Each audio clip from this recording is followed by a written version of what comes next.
Hello, everyone. Welcome to the podcast. Today, we're sitting down with our guest, Natalie Miller, and we're going to talk everything from family, home decor, and hockey. Welcome to the hall.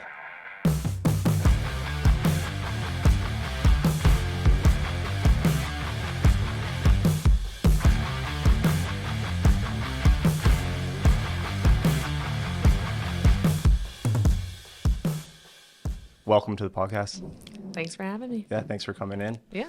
So we met in passing last year at Hockey for the Homeless. Yep. I say in passing because you didn't know we were there. We snuck into one of the locker rooms with I think we were with Corey Hirsch, and we were taking some photos and stuff from last year. Yeah. And we saw you were giving an inspirational speech. Yeah. In the locker room. Yeah. That was pretty awesome. I wanted to do that. That team that you walked in on me chatting with, it's the Chain Breakers. And my husband and I sponsor that team to play in the tournament. Mm-hmm. It's a bunch of guys in recovery. So my mother was in recovery for most of my childhood. She's 16 years sober when she passed. So when the opportunity came up that they needed somebody to sponsor it, I was like, I think this is the perfect fit. But it was a bunch of incredible guys. They were very, very thankful to be there.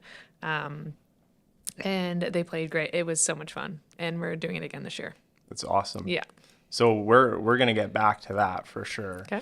So let's talk about where you grew up. Like who's Natalie Miller? Yeah, Natalie Miller is, I grew up in Pittsburgh, Pennsylvania. And that's where my husband and I live in the summer months now, when we're not in Vancouver, British Columbia. And I'm a mother of three. I have two girls and a boy. I own a business. I own an interior design firm that I've had about 3 years now, and I am the youngest of three girls, and probably the coolest Miller you ever meet. The coolest Miller. Okay, well, I'll keep that in mind next time I meet a Miller, and I'm going to start comparing now. Yeah. So, where'd you go to university? I went to university at Clarion University. It's 2 hours north of Pittsburgh. Great business program. And that's what I studied there. I was there for my freshman and sophomore year, and then I went online to go live in the Big Apple with my husband. Yeah? Yeah. Well, then said boyfriend, but soon to be husband quickly after I graduated. Nice. Yeah. Was that one of the prerequisites? You had to graduate first? 1,000%. And we had been together, I think, at 8 years at our wedding. Yeah. And I told him, I was like, listen, do not propose one day before that graduation because I will say no. I want to finish the chapter and then move on. Yeah. The day of my graduation party, he went out and bought a ring with his mom. Nice. So 2 weeks later, in the middle of Manhattan. Awesome. Yeah, we were young. Yeah. How long did you live in New York for? We were there 6 years. Yeah? Yeah, he was with the Rangers for 6 years. We lived in the city about 4, and then we moved out to Westchester. Wow. Yeah, it was great. And then, so how long have you been in Vancouver now? This is his 6th season, actually. Nice. Yeah, so we've been here. We love it. It took me a few years. Our first year here was COVID, so it took us a few years to adjust and get through all that. But it's great. It's beautiful here. Yeah, to see what the city's actually like, outside of COVID. Totally. That would have been awkward. Totally. Like it was for everyone. Yeah. No, it was, but honestly, it's so different from where we're from that every season that we get to be here, I'm like, it's just, you learn something new, you see something new, the kids get to experience something new, so it's great. The big city life where you can get any kind of cuisine at any time of day. Seriously. It's the best sushi. We go back to Pennsylvania and my kids are like, why does this not taste right? I'm like, we're in Pennsylvania, sweetheart. Yeah. This isn't fresh salmon. Not too many people get to kind of do the lineage of their their life with hockey seasons, right? Totally. It's like okay, yeah, we were here from here to here, and then we went from there to there. Yeah, it's so interesting because my kids the majority of it will be living in Vancouver, and they know the Canadian anthem, they don't know the U.S. anthem, so it's just things like my kid said Zed the other day, and me and my husband looked at each other like, oh geez, it's supposed to be Z.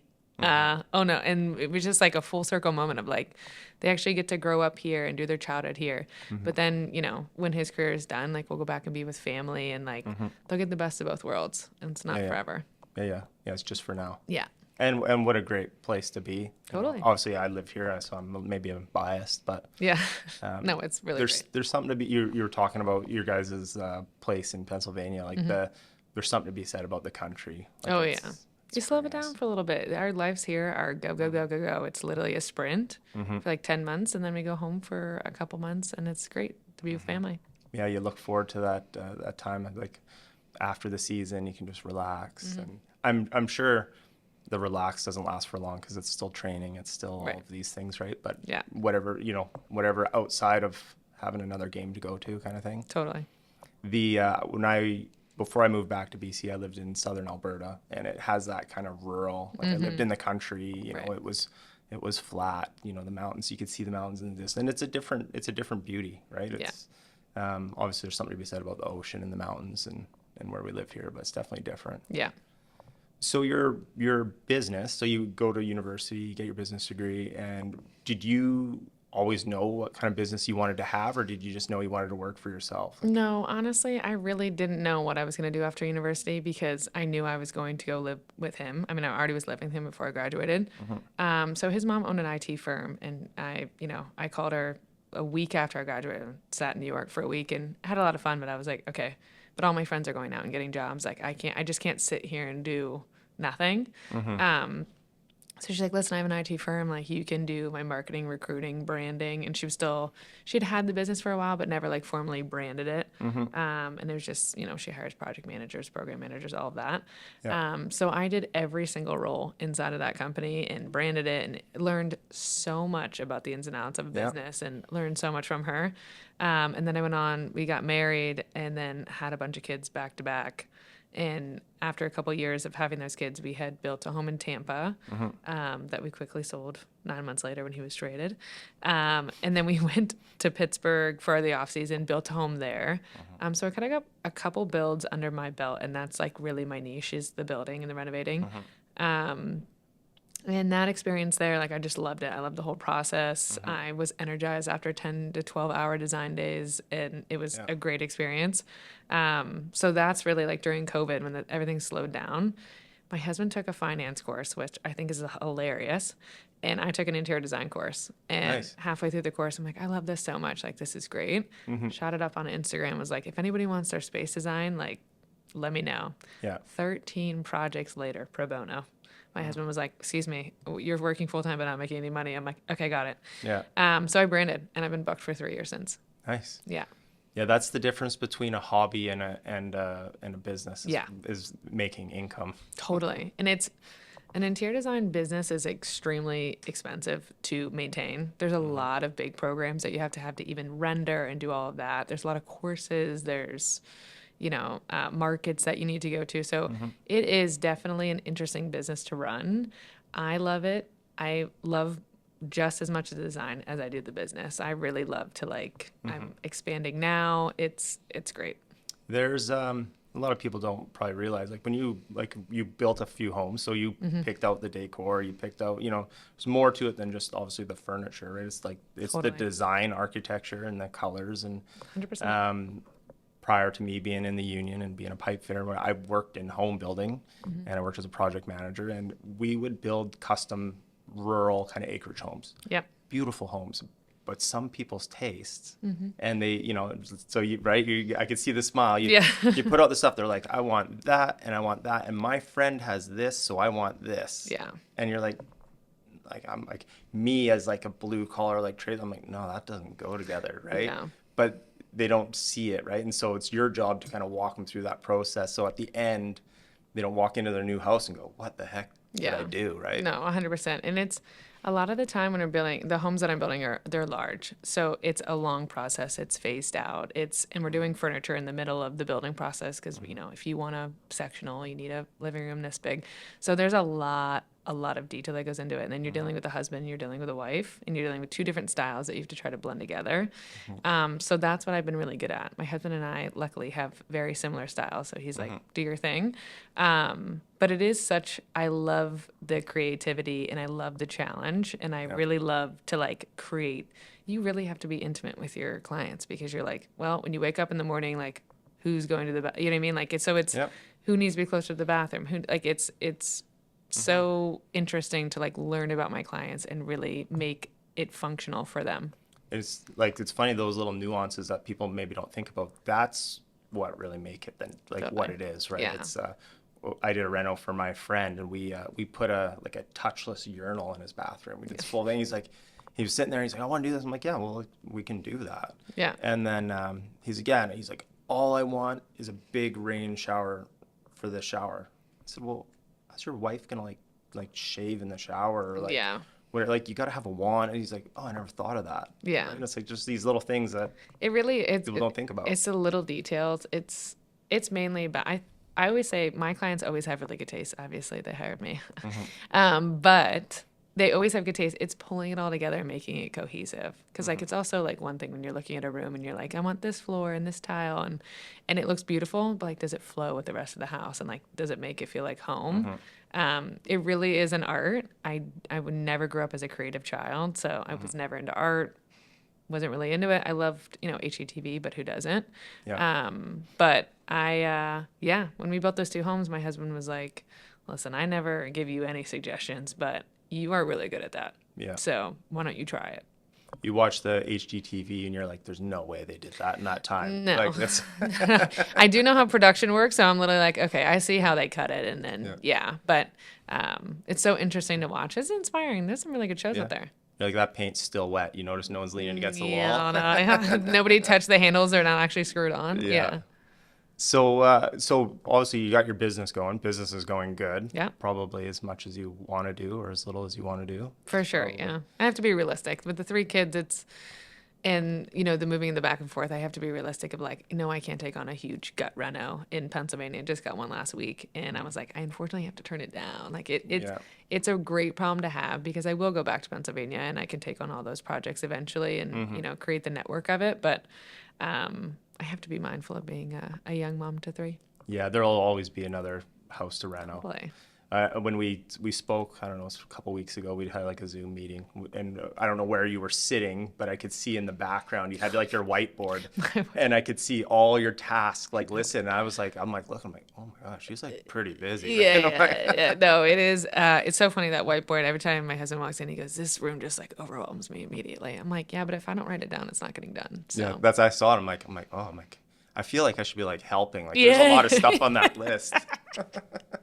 Are you guys not coming over to help with the household stuff after this? Yeah, that'll be payment. Yeah. We'll gladly come. We'll mow the lawn or something. Exactly. So we've just covered how busy your life is, clearly. So now you have all these charity things that you're involved with. Yeah. Right? So let's touch on some of that stuff. For sure. So we touched a little bit on the Hockey Helps the Homeless. I've been a board member for about 4 to 5 years now. My first year here in Vancouver, somebody walked up to me at the gym and was like, "Do you guys do charity?" And I was like, "We do, but I've literally lived here 6 weeks. What's up?" And he was like, "Well, there's a hockey tournament. It raises money for homelessness across Canada. The Vancouver one is incredible. They do it in each of the hockey cities. It's great. The alumni come out. It's a great event." So my husband and I sponsored lunch that first year, and by the end of it, I was asked to be on the board, and have loved it ever since. It's a great board, great foundation. It really does some incredible work, and I've been able to go into some of the beneficiaries and really meet firsthand, who the money's going to and who we're helping, and it really does bring me a lot of joy. And then I also sit on the Canucks Kids Fund board. That's obviously associated with the Vancouver Canucks. And they do incredible work. It's, they've got their big BC Children's Hospital, Ronald McDonald House. So I love that one. And as of late, my husband and I have a suite in Rogers Arena called Cloud9. And that will be hosted 41 times to kids from BC Children's Hospital and Canucks Place. Awesome. So that's really new, and I'm excited to get it started next week. That's super cool. Yeah. So those are neat things you get to put your twist on. You get to be a part of, and obviously get that feeling of giving back, right? It's yeah. I was just saying to somebody yesterday, wow, you really get involved with so much in the community, and I was like, but it makes it feel like it's a community to me. That's really how I make a city. In Tampa, their whole crew was incredible with community, and there was shelters and soup kitchens and all this stuff that we got to do. So when I got here, I'm like, I wanted to just continue that. It was incredible. I know it sounds like it found you. Yeah, no, it really does. And the Cloud9 thing is something that there's a girl who did painted jackets for my kids at the rink, and she's so talented. Her name's Jordan. And I threw a name out everywhere and wanted everybody to have one. And she does. I'm sure she's booked out now. She sent a gift to my husband and I of little Nike shoes for my son. And on the toe, it said on Cloud9. And I literally like looked at the shoes for like 2 minutes. My husband's like, oh God, what's happening? And I was like, oh, I just like, that would be the coolest thing if we had a suite in Rogers Arena and it just hosted like sick kids and like we've only auctioned it off twice and it's going to get auctioned one more time, but it's already raised 30 grand. Yeah. So it's something that I'm like, not only can we give back to those foundations, but also like, you know, we have the entire ceiling of the suite covered in clouds and like there's custom cookies with the kids' names on it. And it's just like a night where they can like, you know, not think about how sick they are and the parents can have a glass of wine and watch a hockey game and watch their kid light up. It's just, it's so nice to be able to, we don't skip a beat in the Miller household with how lucky we are to be able to give somebody that. Yeah, no, it's, and you, for you guys to be able to put that together, it's, you know, obviously there's some work on your side, right? But it's, you know, you're fortunate enough to be able to do that, right? For sure. And it, you know, it doesn't put you out in any way aside from your time and the stuff you guys have to invest in kind of getting it all together and focusing on making it awesome. Yeah. Right? So no, it's so cool. And then I'll go up for the third period to meet all the families. And then JT actually comes up every post game to personally meet. And there's some goodies in there. And it's just so nice. I mean, the first season under our belt with it, I'm sure there'll be, you know, kinks that we have to work out and what we would do differently. But I'm so excited for Wednesday to get it started. Yeah, no, that's awesome. Yeah. No, you'll have to let us know how it goes. It's it's going to be awesome for sure. I'm excited. And then, so you're talking about your team with Hockey Helps the Homeless. So let's get more into your team. Like, how did you get that team together, or how did you sponsor that team? Yeah, so we were sitting at a board meeting last year, and Linda on the board, she does a lot of like her work during the day is a lot of recovery and addicts and counseling and stuff like that. So, you know, we were chatting and we were going through how many spots were left and how many teams were left. And she's like, well, I got a group of like 15 guys that would love to play. And they play in like a recreational league and they can play pretty good. And, you know, kind of said the story about it. And so I was like, well, I'll sponsor that. And everyone just kind of was like, oh. And I was like, well, my mother was an alcoholic when I was a child. And she was, you know, one day it came to the point where she had to go to rehab. And she never drank again for 16 years. And unfortunately, she's passed now. But I always admired that about her. So I felt like it was like a little nod to her. There's stuff that my husband and I do in the community with, like, she passed of melanoma. We will donate and do, you know, golf outings of melanoma. But that was an opportunity for me to kind of give her a little nod and give these guys an opportunity to, like, celebrate themselves. Being in recovery is extremely difficult. I was so like proud of my mother for being sober all those years. It really is an everyday battle. And I don't know, I found them very inspiring and I felt like they need to be rewarded. And I'm just so happy I'm able to do it again. Yeah, it was super awesome. Yeah. Your speech was inspirational for sure when we were there. It was, I don't even remember what I said. I couldn't say it verbatim. Yeah. It was good. It was like we were Mark and I were kind of fly on the walls. We were taking pictures and stuff, and it was like, no, this is something cool. So we were like, we need to dive into this a bit more. So I love it. So Hockey Helps the Homeless coming to Vancouver in November? Yeah, it's the day I always associate with American Thanksgiving because it's the day after. My dad actually comes in for American Thanksgiving. I've hosted the players' wives the last couple years at my house for a big dinner, but this year I'm unable to do it. I'm at the alumni lunch, but for the tournament, my dad always comes and we serve lunch, and it is like a day that him and I look forward to every single year. Nice. And it's so much fun with him. Awesome. That's cool. So have you guys booked all your spots out this year? Is it? For the teams, I want to say yes. We just had a board meeting a couple weeks ago, or maybe a week ago, and I do think we are at max capacity, but I think there's some free agent spots, if I remember correctly. I saw, I want to say probably on their page or something. It's the goal this year is to raise $1 million. Yeah. What do you think? I think it's great. You think I love smash that, or you think they'll get there? Oh yeah. No, I think we totally could. I think every year the tournament just gets better and better, and it really is such a hardworking board. So I really think between the volunteers and all the donations that will be coming in, I think we'll get it. Awesome. Yeah, we were watching last year, just because for anyone that's listening or watching, when you look online, you can see all the teams. So they got, I think, 8 teams.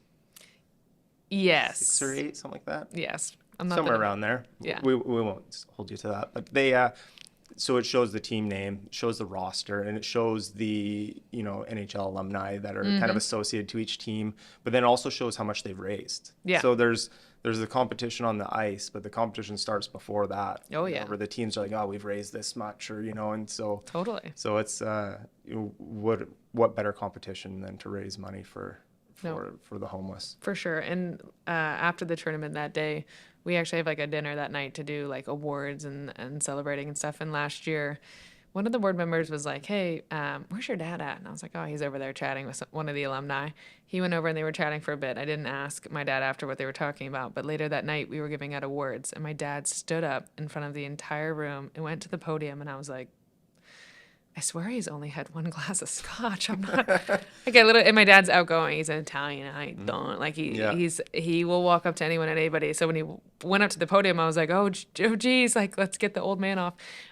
He actually got to present the award that I won. I got the Game Changer Award last year. Oh, nice. And that's just basically somebody who, you know, I don't want to hype myself up, but it literally just made a big difference in the tournament and raised a good amount of money. So I was very honored to get it, and I was very honored that my dad have that moment with me. That was very special. And Daddy-daughter day, and he Oh, got my to give goodness. you the award. He was like, I got so choked up when they asked Nat. I'm so proud. I'm like, oh, geez.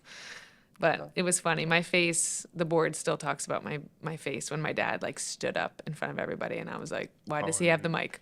Oh, no. What's going on? Yeah, this is not scheduled. Made a full speech. Everything. I was like, oh, my God. No. Like wedding, like Yeah. flashbacks all over again. His glass of scotch with him. I'm like, can we put it down? Oh, jeez. Yeah. It was great. That's awesome. So obviously we've been talking a lot about hockey. We never officially said it, but obviously, well, not obviously, you're JT Miller's wife. Right. Right? Or no, JT Miller is your husband. Yes, exactly. Right? So for people that are kind of didn't pick up on that going through, right? Right. You're talking about living in New York and playing for the Rangers. That's obviously where that comes from. Yep. So your husband's got a few years left here in Vancouver. There's another 5, 6. Yeah, I lose track on all the years. This is year 13 for him. Wow. Yeah. Time flies and you're having fun. Seriously. And a bunch of kids. So. Yeah. Well, living the whole hockey, like, so you talk about Tampa doing a house, you probably picked out everything. You had the nice tile, you had everything. And it's like, oh, I got traded and we're moving. It's like, I just like picked everything out for this house, right? It was, and we had our oldest. He was traded from New York to Tampa when I was 8 months pregnant. It was a surprise to the both of us. So I get on the plane within a week. The doctor's like, I don't know, just go and like be careful on the airplane. So we got down there, and that summer following that playoff run, he signed a 5-year deal. So he's like, listen, it's time to put some roots down. Let's go ahead. And so that whole summer that we had the little baby, we were flying down to Tampa to go find a place to live. I found one that was like 80% built, and I finished it and like got to do all the materials. Loved it. And we moved in that November, but by August we found out we were pregnant again with another little girl. So we had girls that were going to be only 12 months apart, and of course another playoff child. So very interesting. Our first one was born in between the first and second series when my husband had some game-winning goal against Boston. It was just a blur. So basically we walked out after they got knocked out of Florida against Columbus. And I was like, great, we're going to have a baby now. And we had the child, flew out a couple days later, and we walked out, and my husband's like, take a good look at the house. And I was like, why are you saying it like that? He's like, I'm getting dealt this summer at the draft. And I was like, okay, all right, I'm okay. Just a house. As I have like a 6 week, I think my middle was 6 weeks old, and my oldest was 1 at the time. And everybody cried. And then we got to Vancouver, and we just made it home. It's nice. It's great. Yeah, so now you still got some time. You don't have to worry about listing your house. No. Yeah, and we rent here, so we're American, so it gets a little complicated with the buying and selling and all that. But we have a nice home here that we love. That's awesome. Yeah. Well, and from talking before we got on the air, like you got your place down south. That sounds like, to me, that sounds like paradise. That's for sure. That's definitely a getaway. So we have a home in Pittsburgh, and then we have that house you're referencing to. It's a bit of a cottage on a bunch of acreage. We shut our phones off. Our kids are running in the yard, running around on 4-wheelers. It's our haven for sure. Do you guys both have like lots of like childhood friends and stuff from kind of that area, or? Not necessarily childhood friends. Really, the we go back to Pittsburgh for family. Like I have 2 older sisters. I have a niece and a nephew. His brother just got married this summer, and they have a little girl. So we really, and that's what we take down to the property. JT calls it the farm because he's planted crop. I'm like, you're not a farmer, but that's okay. You can wear the overalls all you want. But yeah, he's got a tractor and some corn, and it's taken a whole new identity. But it really is such a nice. Daddy's corn. Yeah, it's literally. He's like, look at this corn. I'm like, wow, honey, we're so proud of you. It's sprouting, great. No, that's super cool. Yeah. Well, anything else you'd like to finish off with? I don't think so. I think just excited for the hockey season, loving Vancouver, and excited for the Hockey Helps the Homeless tournament for sure. Yeah, we'll be there for sure. Yeah. And the season, like, when's the first game's coming pretty quick? Wednesday. Yeah. There's a preseason game tonight that my husband's hopping into, and yeah. Nice. Well, thank you very much for coming on. Thanks for having me. And you talked about being a co-host on another one, so maybe we'll have you come back and co-host. Yeah, I love it. I'm a podcaster now. That's right. Yeah. we're happy to have you anytime. Oh, thank you for having me. I appreciate that. Thanks again for all the work you do with Hockey Helps the Homeless and all your other charities. That's awesome. Thanks. And if I ever need help picking one of the grays or beiges, when it comes to interior design, I just have to not buy a blue shirt. Like I look at my thing, I'm like, well, they're all blue. Maybe I should get like a gray one. Right? Like, try green. Green's a friendly color next to blue. All right. Yeah. All right. I'll take your advice. Yeah. Thanks again for coming on. Yeah. Thanks for having me. Thank you. For everyone that's watching or listening, wherever you listen to the podcast, if you like the podcast, please subscribe. And if you're able to or you want to donate, check out Hockey Helps the Homeless. You can check them out on their website. I'm sure they'd love to have your donation. Thanks, everyone.